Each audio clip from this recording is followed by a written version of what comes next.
Chicago's #1 news. This is ABC 7 Eyewitness News at 11.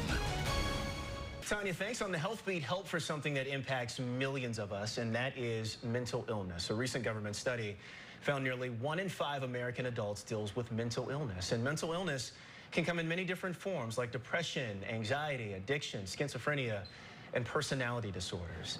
Dr. Delvena Thomas is a board-certified psychiatrist. She is here to talk more about getting the help that you may need. Dr. Thomas, it's good to have you this morning. Hi, good morning. So let's talk a little bit about it. July is National Minority Mental Health Month, and minorities are more likely to experience serious mental health issues. Why is that?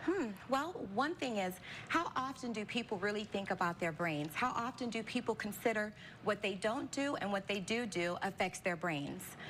National Minority Mental Health Awareness Month was created because African Americans are experiencing mental illness 20% more than the general population. Little black boys ages 5 to 11 are killing themselves at double the rate. They are committing suicide more than they were. What's the reason why? Well, part of that reason is that people don't have brain love. People are not thinking about their brains. People don't consider their brains when they make decisions. Also accessing care. People are not able to access the care that they need in order to learn about mental illness, and if they are struggling or if they have depression or anxiety, in order to find out what treatment can be deployed or what treatment can be administered in order to help them. We have to consider this. We've had changes with the healthcare bills. There's proposals for the budget for fiscal year 18 from the administration, which includes cutting over $400 million from the SAMHSA administration, which is Substance Abuse and Mental Health Services Administration. These people provide a lot of mental health services and education in the communities.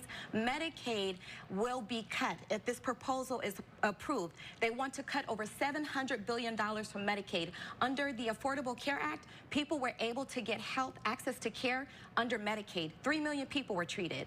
Got it. So I want to get to one thing real quick before we go, and how can some of these mental health issues be prevented? What can we do day in and day out? Yes, a lot of basic things such as teaching your children coping skills, teaching your children to embrace their emotions, teaching them that it's okay to feel sad or get upset, but teaching them how to cope with that.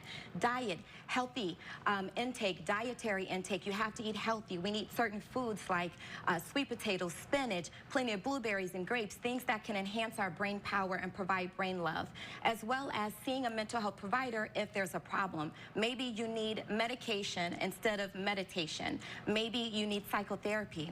Got it. All right, Dr. Thomas, a lot to think about. Thank you so much for that this morning. Really appreciate it. Thank you for having me. Really great advice. The key for everyone to know here is that it's okay to ask for help if you need it. And for more information or to connect with Dr. Thomas, you can just head on over to our website. You can also catch this on our free news app. Doctor, thank you again. We appreciate it.